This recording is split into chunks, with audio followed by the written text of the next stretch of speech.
Hi there, I'm Yohei Scar from CoderDojo Japan. DojoCast is a podcast that highlights people around the CoderDojo communities, and we usually invite a guest to talk and record it and publish it from this podcast. But today's episode is some kind of special. The last week, we had a talk event with Bill Liao, who is a co-founder of CoderDojo. He visited Japan, and we had a casual meetup in Tokyo. And then I did record his talk. So this episode is playing his talk. So just enjoy listening his talk. So CoderDojo Zero, as in Ground Zero, started nearly 8 years ago in Cork in Ireland. It grew. It was designed to grow. It was designed to copy itself, to be self-replicating. And now there's about 1,800 dojos in 90 countries. And Japan is a very strong, and as you can see, it's very strong in many countries, but there are also many countries where there's no CoderDojo at all. And so one of the things that we want to see is dojos spreading to countries like China, Mongolia, more in central India, places where kids really have got a disadvantage. Because right now, there are a lot of kids in the world that are not doing great. And if they can get code and internet, they can do anything. When I started with James CoderDojo, the reason that we started was in my day job, I'm an investor. I'm a venture capitalist. I invest in startup companies. And James had a startup. And mostly when a company comes to me, they say, "Bill, give me money." And I go, maybe. And I ask them one question. If they have a tech startup, I ask them, how many programmers do you have? And many times they come to me and they say, we've got a great CEO, great CFO, great marketing person, no coders. It's a bit like starting a restaurant and saying, great waiter, great marketing, great decor, no chef. And so I say, I'm sorry, but no money. And James came to me. He was 18, and he said, "Bill, give me money." I said, "Okay, how many programmers?" He said, 3. I said, "You're 18. How did you get 3 coders?" And he said, "I taught them at my school." I said, "Tell me more." And he said, "Well, I started a programming club in my school for kids." I said, "That's great. You must be very happy." And he said, "No, I'm very sad." I said, "Why?" He said, "I've finished school and they've closed the club because I was the only person in the school who knew how to code." Now, as an investor, I'm thinking to myself, this explains a lot. Why everyone comes with no programmers is because nobody is teaching them how to code. And this was 8 years ago. So I said to James, "Why don't we start your club outside the school?" And he said, "Oh no, it'd be very hard. We would have to rent a venue. We would have to charge money." And I said, "What if I could get somebody to give the venue for free? And we make it free?" And he said, "Bill, you're crazy." And I said, "Watch this space." And I rang the software programming business in Cork and I said, "Give me your training room for free." And they said, "Bill, you're crazy." But I waited And eventually they said, what do you want it for? And I said, I want to teach all the kids in your area who can't afford to learn. I want to teach all those kids how to program for free. And they said, oh, come. So we started in that office, the first dojo ever. And it took us about 3 months to figure out what we were doing. Because even though James had run a little club in his school, we had no idea. So we tried lots of things and we worked out over time how best to get kids to learn to code powerfully. And the answer is very simple. Give them freedom. The more freedom you give them, the faster they learn. And when I set up the first dojo with James, we came up with the name. The first name was not good. Saturday Morning Programming Club for Kids. It's not a good name. But my family, myself and my kids and my wife, we do kendo.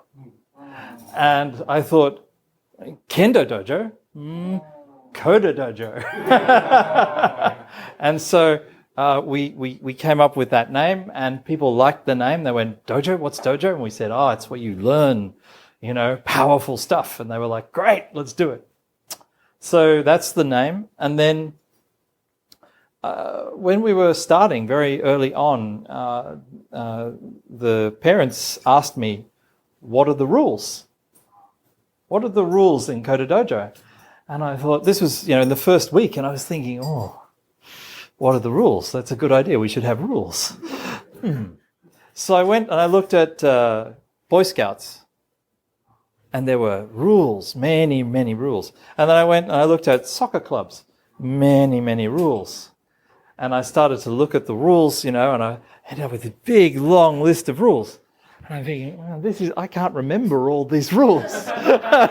This is very hard.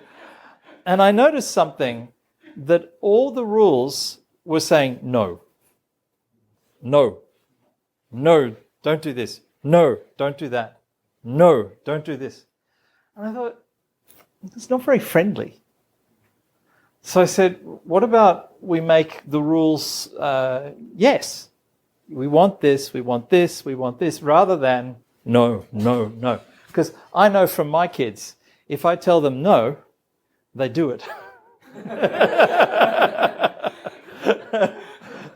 So I thought, okay, well, maybe we make the rules positive. And we thought about what we wanted. And at the end of a long process, we ended up saying just one rule for the kids.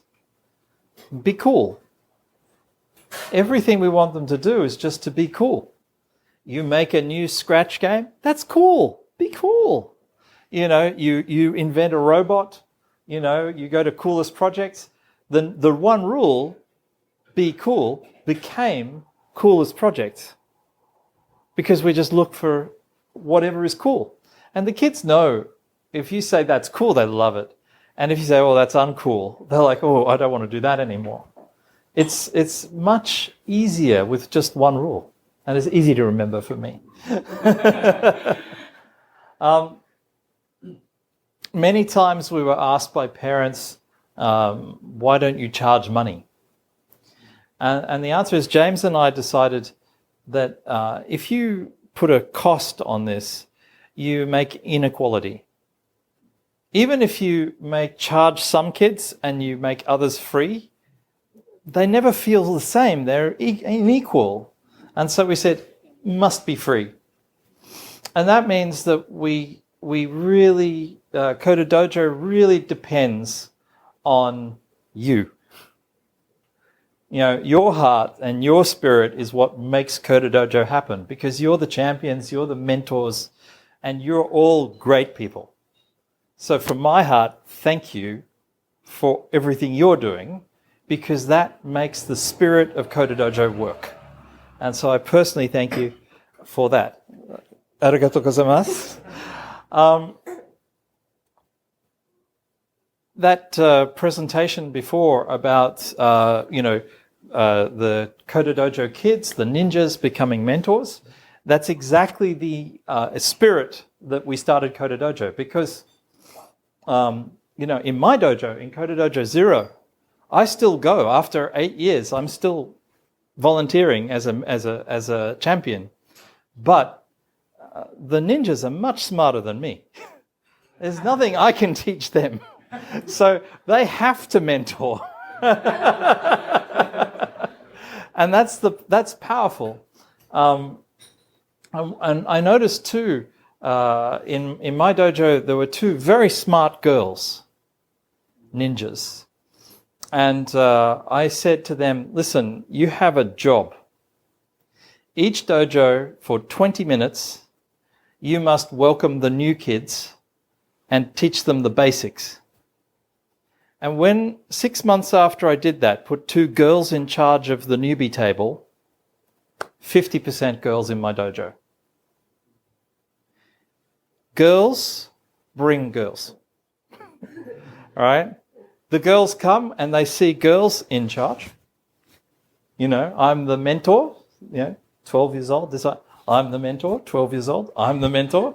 Other girls see that, they say, I want to stay here. And so in my dojo, always there's one table, newbie table, and for 20 minutes at the start, it's girls mentoring on that table, and everybody goes there.